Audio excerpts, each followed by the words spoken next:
Olá pessoal, aqui é o professor Robério, mais uma aula de História nessa terceira unidade, né? Vamos partir agora para a aula de número 2.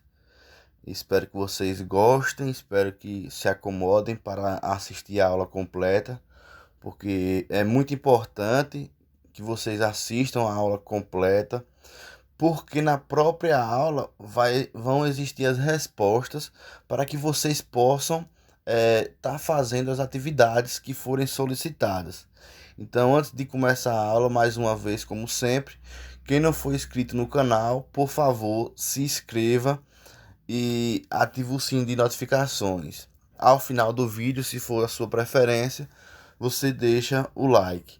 Então, pessoal, hoje nós vamos falar de um assunto muito importante, muito interessante, que é a formação das monarquias, sobretudo as monarquias europeias, né?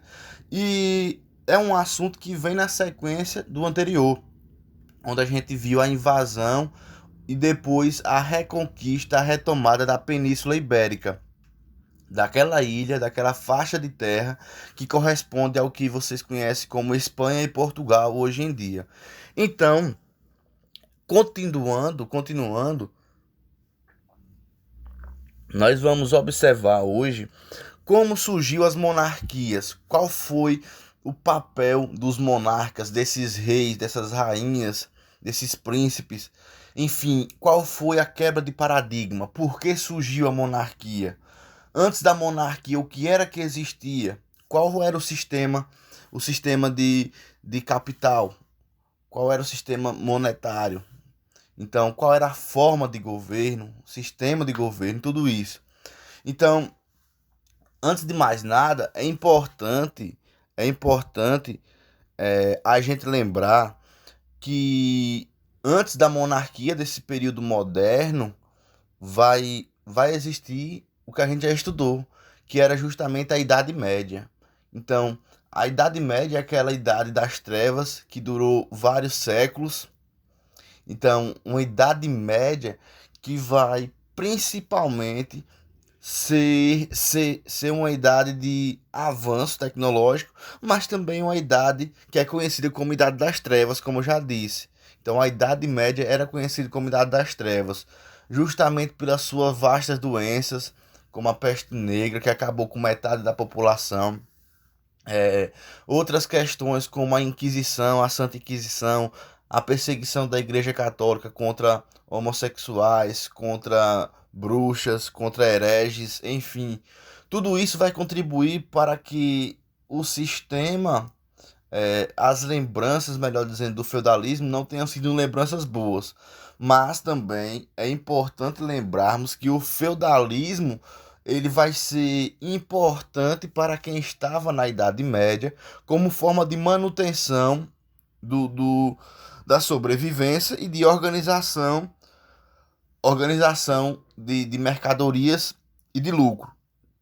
O que é que vai acontecer? Posteriormente, quando acaba-se a Idade Média, que acaba o feudalismo, ou seja, o feudalismo é aquele sistema onde tem o senhor feudal, que é o dono das terras, onde ele vai arrendar as terras e vai pegar uma parte do lucro. Já com o início da Idade Moderna, que é essa idade que nós vamos trabalhar agora, que é a formação das monarquias, o período da modernidade, é, esse período da modernidade vai até 1789, com a Revolução Francesa. E aí vai entrar já na história contemporânea, como nós podemos dizer, né? Que é a história que a gente está hoje, a história contemporânea. E aí, pessoal, o que é que vai acontecer? Com a queda do feudalismo, com a queda da Idade Média, vai surgir um outro sistema que era denominado de mercantilismo. O que era o mercantilismo? Então, tudo isso nós vamos observar nesse slide, nessa aula de hoje. Então, espero que vocês se acomodem e vamos partir, né? A solução para a crise do mundo feudal e o início da era moderna. Antecedentes: a Baixa Idade Média. Reinos geralmente de curta duração, resultantes da fusão entre as sociedades romana e germânica por volta do século X. Os reinos estavam territorialmente fragmentados em feudos e politicamente descentralizados. O rei tinha poder de direito, mas não de fato. O feudalismo, obstáculo à expansão do comércio, pluralidade de moedas, multiplicidade de alfândegas e impostos, diversidade de leis, falta de segurança. Crise do feudalismo, a fome, a peste e as guerras. Então, pessoal, é basicamente a introdução que eu fiz. Isso já conteve na introdução que eu fiz, que é o que basicamente vai chegar um período da história medieval, da Idade Média, onde os próprios reis, eles não tinham poder nenhum. O próprio senhor feudal era mais poderoso do que o rei. O próprio senhor feudal. O senhor feudal é aqueles que tinham vasta quantidade de terras. E na Idade Média, todos sabemos que o Papa vai ser aquela figura mais importante, vai ser a pessoa que vai ter mais exércitos. O Papa vai ser o que vai ter mais recursos financeiros, justamente porque a Igreja Católica vinha se expandindo cada vez mais. E tudo isso fez com que a instituição católica se tornasse a maior do mundo. Mas, mas em contrapartida, o sistema feudal, o feudalismo, ele já não atendia mais aos anseios da sociedade, das evoluções sociais, porque era um sistema que só dava lucro especificamente para o senhor feudal, para o dono da propriedade. E isso fazia com que novas ideias em ascensão fossem bloqueadas por essa centralidade. Ou seja, imagine você ter 10 tarefas de terra, você está trabalhando nelas, mas você só vai ter 50 ou 40%. Os outros 50% ou 60% pertencem ao senhor feudal, pertenciam ao senhor feudal. Isso fez com que houvesse grandes insatisfações, as guerras, isso fez com que houvesse fome, porque por que fome? Justamente porque os alimentos ficavam na maioria das vezes na mão de quem já tinha condições durante a Idade Média. E isso foi extremamente difícil para as pessoas mais pobres, para os camponeses, ou seja, para aquelas pessoas que ficavam abaixo da pirâmide social. Então, tudo isso tem que ser levado em consideração quando a gente fala em fim do feudalismo e em fim da Idade Média. Então, a Idade Média ela vai finalizar, a história medieval vai finalizar justamente por essas e outras questões. Ou seja, muitos impostos para os pobres, muito trabalho para os pobres e pouco lucro para os pobres. Tudo ficava na mão de quem já detinha o poder. Tudo ficava nas mãos daqueles que já tinham o poder, como por exemplo o senhor feudal, os grandes proprietários e tudo mais. Porém, é, é de fato escancarado que os camponeses eles não tinham direito algum e cada vez mais foi perdendo esse direito. Por isso que o nome é Baixa Idade Média. O período da Alta Idade Média é aquele período de maior ascensão, de maior apogeu da Idade Média e vai decaindo, decaindo até chegar à Baixa Idade Média, que é a parte final dela, onde tudo vai entrar em colapso, onde tudo vai entrar em crise e vai ser o ponto final, vai ser o término da Idade Média.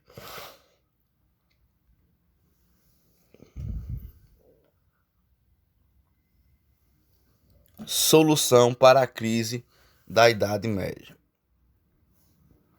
Centralização política como objetivo de superar a grande crise e a instabilidade do fim da Idade Média, com a criação dos Estados Nacionais, as monarquias. Pessoal, o que é que acontece? Se a Idade Média não tinha uma pessoa poderosa que conseguisse mandar em todo mundo, porque o Papa era poderoso, mas o Papa não conseguia administrar tudo, porque nós estamos falando da Europa inteira. Nós estamos falando da Europa, estamos falando da Espanha, de Portugal, da França, estamos falando da Bélgica, estamos falando da Itália, que ficava o próprio Vaticano, que era o centro de organização política, econômica do clero, onde a Igreja Católica tinha sua sede até hoje, que é em Roma, e isso ficava inviável. Os reis não tinham poder naquela época, e aí vão chegar a uma conclusão, vai se chegar a uma conclusão de que precisa finalizar, quebrar as amarras, quebrar os grilhões da Idade Média e iniciar uma Idade Moderna. Só que veja bem, essa Idade Moderna, ela vai centralizar o poder nas cidades que vão ter os seus reis. Por exemplo, na França, foi criado-se o Palácio de Versalhes, onde o rei ficava por lá, era sua sede, podemos dizer que administrativa. E os reis, a partir de então, vão passar a ter um poder maior do que o Papa. O rei vai passar a ter um poder maior do que a igreja.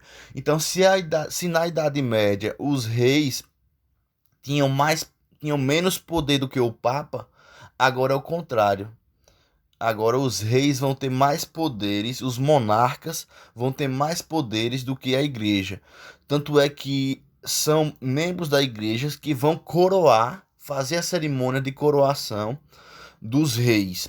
E essas cerimônias, elas ficavam de forma explícita que o rei estava acima da igreja. E além disso, como forma de centralizar, como forma de unificar e como forma de fazer a população acreditar no rei, os reis sempre diziam que eram um deus na terra. Eles se diziam que não, eles se achavam e se autoproclamavam deuses. Ou seja, eles tinham poder econômico, político, social e religioso. Então, a partir daí, boa parte da população passou a ser submissa ao rei e à corte. E essas monarquias vão se desenvolver em Portugal, vão se desenvolver na Espanha, vão se desenvolver na França, vão se desenvolver em tantas outras partes da Europa, fortalecendo o sistema de monarquia nacionais. Então, cada monarquia tinha o seu rei, tinha a sua corte, tinha os seus bens, os seus lucros, o seu exército. O exército vai ser fortalecido, o exército do rei. Ou seja, se antes a gente tinha o exército do Papa como um dos exércitos mais poderosos, depois que acaba a Idade Média, inicia a Idade Moderna, os reis vão ter os exércitos mais poderosos. Então o Papa vai passar a ser uma figura praticamente só do clero. O Papa vai ser só religioso. A Igreja Católica, de certa forma, vai perder boa parte da sua autoridade.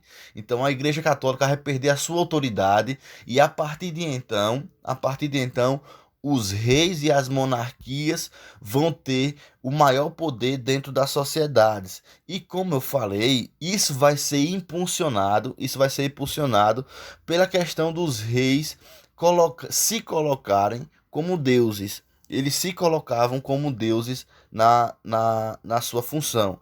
Tanto é que teve um rei na França, denominado Luís XIV, que ele se proclamou como Deus, como um rei sol. Ele era um sol. Ele dizia que iluminava a sociedade, ele era um Deus. Ele se autoproclamou um Deus. Eu sou o Deus Sol. Então, esse rei Luís XVI, ele vai viver na França, num período de extremo poder, melhor dizendo, da monarquia. A monarquia vai ter um poder absoluto, vai ser o apogeu da monarquia, onde as pessoas, os súditos, ou seja, todas as pessoas que viviam na França, vão acreditar naquilo, vão acreditar que realmente eles tinham que seguir o rei, porque o rei era o enviado de Deus. O rei veio para salvar eles, veio para fazer com que eles vivam em harmonia. E tudo isso foi passado para eles de forma muito contundente pelos próprios reis, pelo próprio Luís XIV.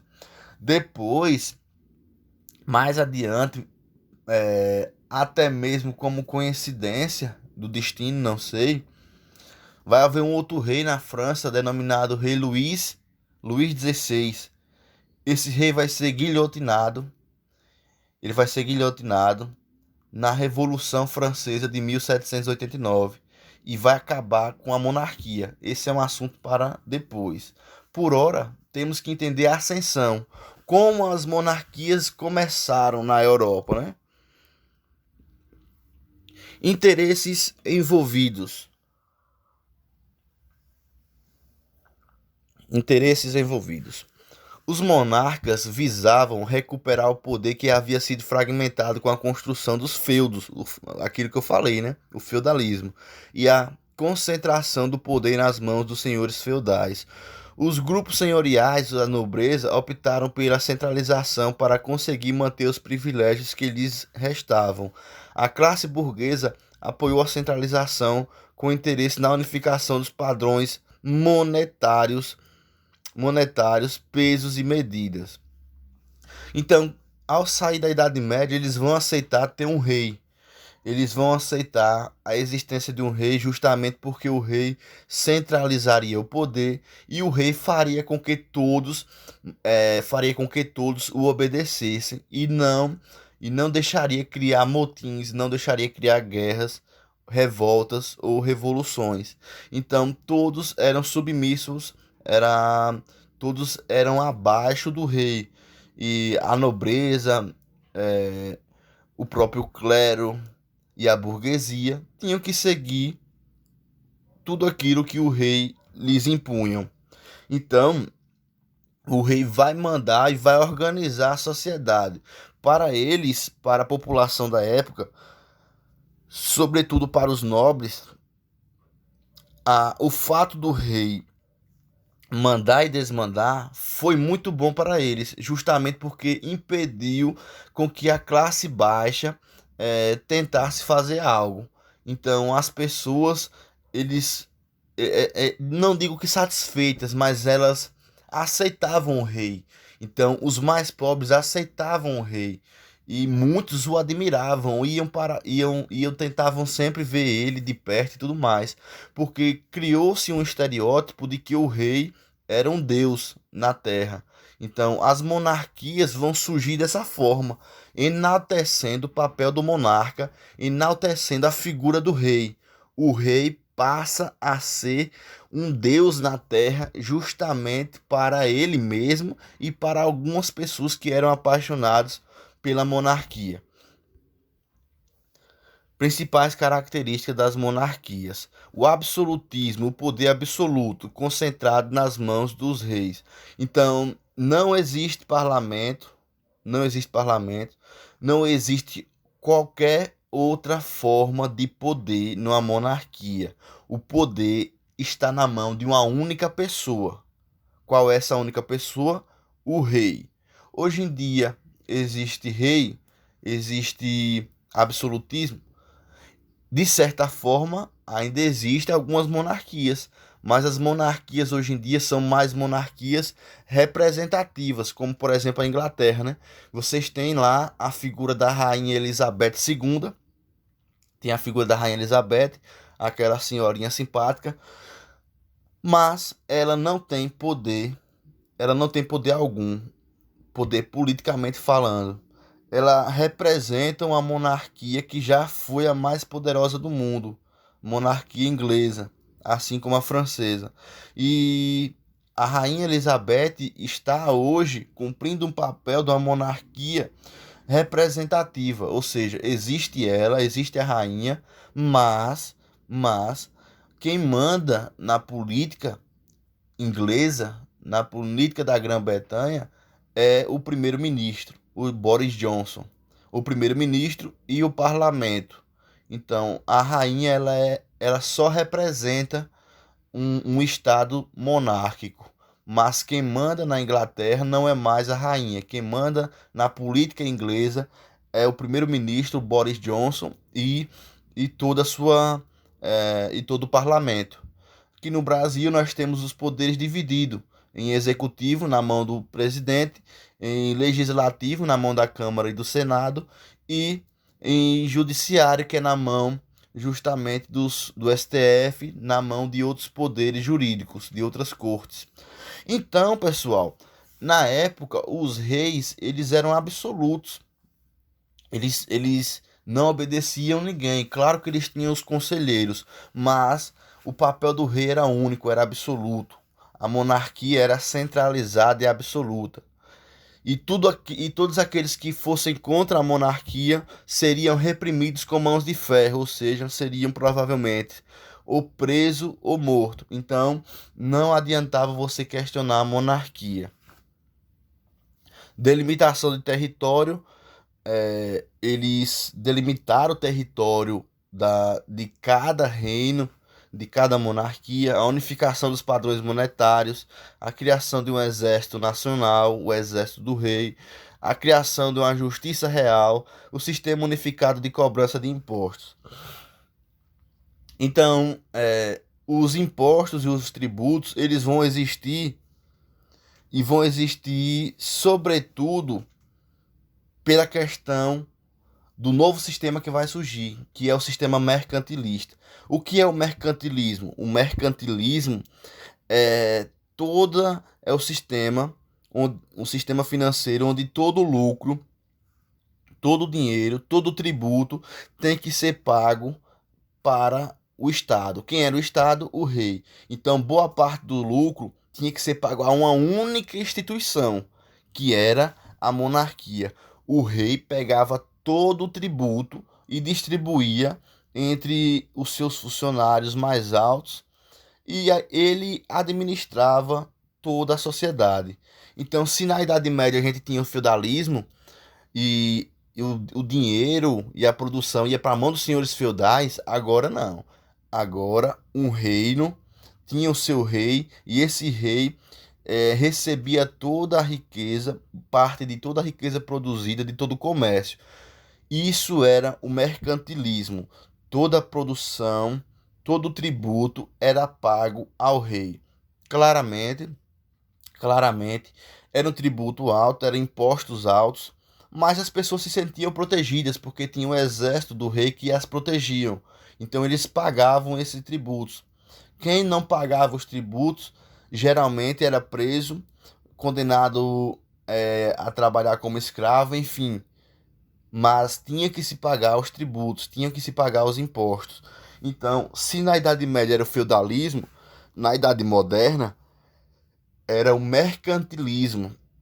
Só que depois do mercantilismo vai vir o capitalismo. É mais ou menos. O mercantilismo foi o último sistema antes do capitalismo, podemos dizer assim. Então, o mercantilismo, ele, na realidade, ele já tem umas bases como o capitalismo, eles são parecidos, porque hoje todo mundo paga imposto, né? Se a gente compra comida, se a gente compra roupa, nós pagamos impostos. Como já falei a vocês, aqui no Brasil tem imposto que chega a 60%. Imposto de alimentos varia de 30 a 35 a 40%. Enfim, combustíveis tá chegando a quase 60% de imposto. Então, se você compra um quilo de arroz por R$ 5, por exemplo, quase a metade é imposto. O valor real do arroz seria dois e pouco, mas você paga o resto de imposto. Uma lata de óleo hoje custa em média R$ 8. Desses R$ 8, mais ou menos R$ 4 ou R$ 3 é imposto. E isso significa dizer que todos nós pagamos impostos. E o sistema capitalista de hoje em dia parece muito com o mercantilismo, que o mercantilismo era o sistema único, era um sistema na mão do rei. Era um sistema na mão do rei. O rei tinha o mercantilismo como sua fonte de renda, como sua fonte de manutenção e de sobrevivência da monarquia. Então, as monarquias criaram a forma de se sustentar de forma contundente. E o mercantilismo era essa forma. O mercantilismo era esse sistema monetário, né? Estudo de casos. Esse estudo de casos vai dizer basicamente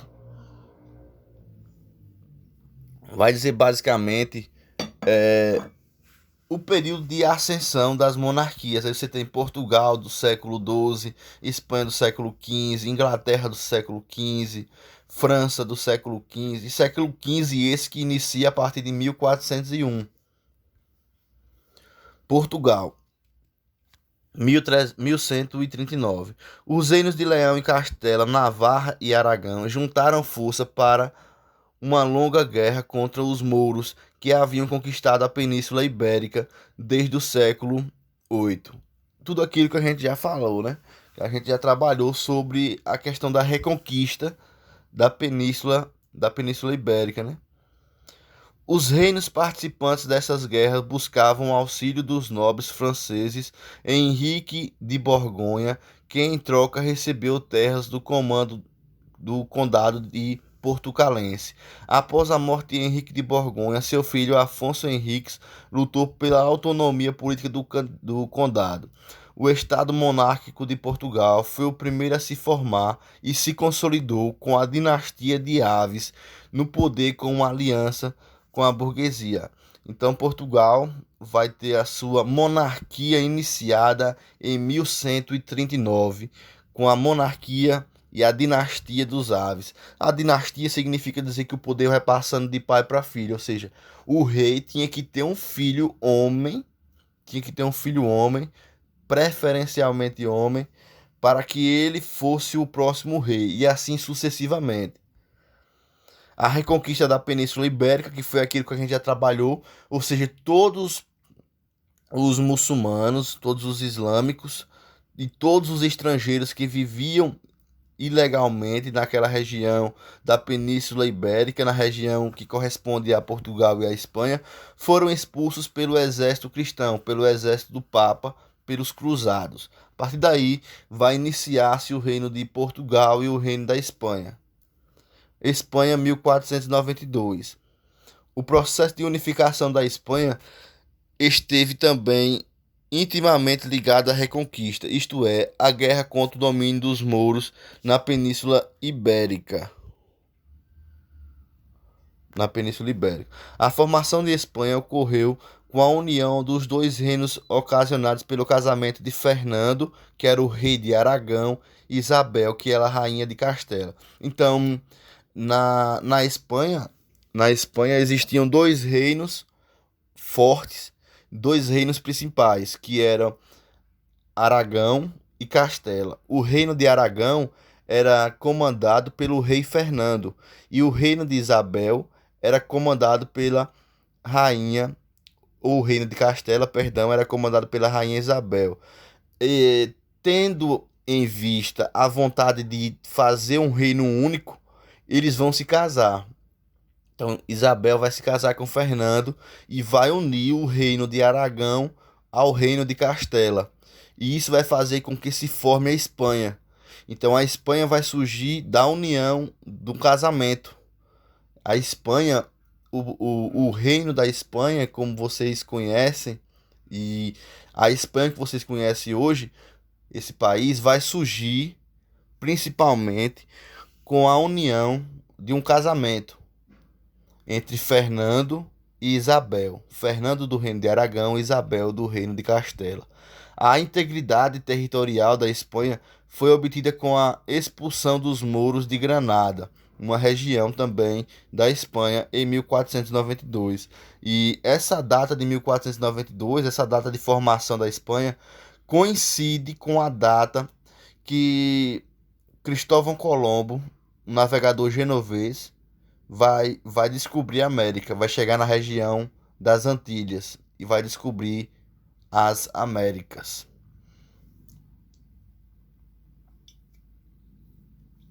França e Inglaterra. Guerra dos 100 Anos, 1337-1453. A maior guerra europeia medieval entre os nobres dos territórios ingleses e franceses. O longo período de guerra enfraqueceu bastante a nobreza francesa, porque à medida que os nobres morriam, seus feudos iam passando para o domínio do rei, debilitando o sistema feudal. A guerra possibilitou a construção de uma identidade nacional entre os ingleses e principalmente entre os franceses. O grande vencedor do conflito foram os reis, que se impuseram definitivamente sobre os senhores feudais, arruinados pela guerra. Então, essa Guerra dos 100 Anos, pessoal, para quem não nunca compreendeu, ela é simples. É uma guerra que vai acontecer na Idade Média, no finalzinho da Idade Média. Inclusive, essa guerra vai ajudar a destruir a Idade Média, a destruir o sistema feudal. Porque durante esses 100 anos de guerra entre França e Inglaterra, disputando territórios, vai acontecer que os reis vão se aproveitar e vão conquistar novos territórios e vão conseguir ser maior do que os senhores feudais. E isso vai acabar com o feudalismo, e isso vai acabar, consequentemente, com o sistema feudal e com a Idade Média. Então, a Guerra dos 100 Anos vai de 1337 a 1453. Então, vai ser uma guerra que vai ajudar aos reis, tanto da Inglaterra como da França, a criar mais força, a criar mais poder e vai ajudar a derrubar os senhores feudais. Então, quem perdeu com essa guerra foi o sistema feudal por inteiro. E isso vai ajudar a criar o sistema monárquico. Essa guerra foi o fim, podemos dizer assim, do feudalismo e o fim da Idade Média. Aqui vocês conseguem ver algumas imagens da Guerra dos 100 Anos, que vai de 1337. Então é a guerra que vai do século XIV, da primeira metade do século XIV, até o início da segunda metade do século XV, 1453. E aí vocês conseguem ver algumas imagens muito interessantes. A Guerra dos 100 Anos. Curiosidades. A pólvora foi pela primeira vez utilizada como arma em combate na Europa, nos campos de Crécy, pelas tropas inglesas. O pedreiro causava mais ruído do que estragos materiais, mas foi eficiente para assustar a cavalaria francesa. Joana d'Arc, heroína francesa no conflito, quase 5 séculos após a execução na fogueira por suposta prática de feitiçaria, foi canonizada pela Igreja Católica em 1920 como Santa Joana d'Arc. Deve-se, no entanto, recordar que já em 1456, Joana foi declarada inocente pelo Papa Calixto III, confirmando que a Igreja da Inglaterra, nesse julgamento, agiu por conta própria, por pressão dos ingleses e interesses políticos. Então, curiosidades, vocês já ouviram falar em Joana d'Arc, que foi uma guerreira francesa, né? Uma heroína francesa, que ela vai guerrear, ela vai se vestir em trajes masculinos, em armaduras, e vai guerrear e matar muitos soldados inimigos nessa guerra dos 100 anos, nessa guerra contra a Inglaterra, guerra da França contra a Inglaterra. Outra curiosidade é a utilização da pólvora, que vai ser criada lá, a pólvora que vocês conhecem, ela vai ser criada lá na Ásia, na China, e vai ser muito usada também nas guerras da Ásia, na guerra que a China travou contra os mongóis, contra a Mongólia. E as primeiras armas as primeiras armas de fogo na China foram criadas através da pólvora, dessa invenção da pólvora, onde eles colocavam a pólvora e colocavam dentro de um cano. Esse cano seria bambu primeiramente, e eles conseguiam disparar pedras, e depois eles foram inventando as balas de ferro. E aí foi criando cada vez mais eficiência na arma. Então, o país responsável por criar a pólvora, que criou a arma de fogo, foi principalmente a China. Então, essa pólvora vai ser usada lá na Guerra dos 100 Anos na Europa também. Uma nova era de mudanças, será? A pergunta, né? Uma nova era de mudanças. As novas monarquias mantiveram a organização social da Idade Média do chamado Antigo Regime, mantendo diversos privilégios e o poder nas mãos da nobreza e do clero. Então, o que vai acontecer é simples. Vai passar a sociedade, vai sair da Idade Média e vai entrar na Idade Moderna. Antes tínhamos o Papa como aquela figura mais importante e agora vamos ter os reis. Mas mesmo assim, a nobreza vai manter os seus privilégios. E de certa forma, a igreja também tinha os seus privilégios, o Papa também tinha os seus privilégios, os padres, os bispos, os arcebispos, mas eles tinham que ser submissos aos reis. Então os reis ficavam acima. Se antes a igreja era acima dos reis, agora os reis são acima da igreja. Logo abaixo, logo abaixo dos reis vem a igreja. Mas na Idade Moderna, as monarquias eram o centro de tudo. As monarquias eram o centro do poder. Exceções: Itália e Alemanha. A unificação do território só aconteceu no século XIX. Então, na Itália e na Alemanha não vai ter um reino único, né? Vão existir conflitos, mas não vai existir um reino único, uma monarquia tão poderosa como foi a monarquia francesa, como foi a monarquia inglesa, como foi a própria monarquia portuguesa e a monarquia espanhola. Então, essas quatro, Portugal, Espanha, Inglaterra e França, foram as mais poderosas monarquias. E dentre elas eu posso destacar a mais poderosa como a França e a Inglaterra em tempos diferentes. E também muito graças aos travamentos de guerras que acabaram enfraquecendo o sistema, né?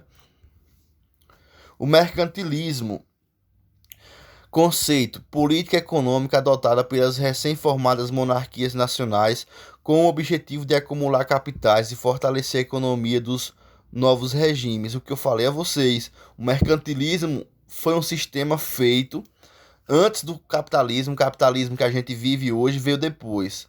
Mas primeiro veio o feudalismo na Idade Média, depois veio o mercantilismo na Idade Moderna. E esse mercantilismo foi feito justamente para centralizar o poder na mão dos reis, para centralizar a economia na mão dos reis. E o que hoje não é diferente, porque o capitalismo é quase a mesma coisa, né?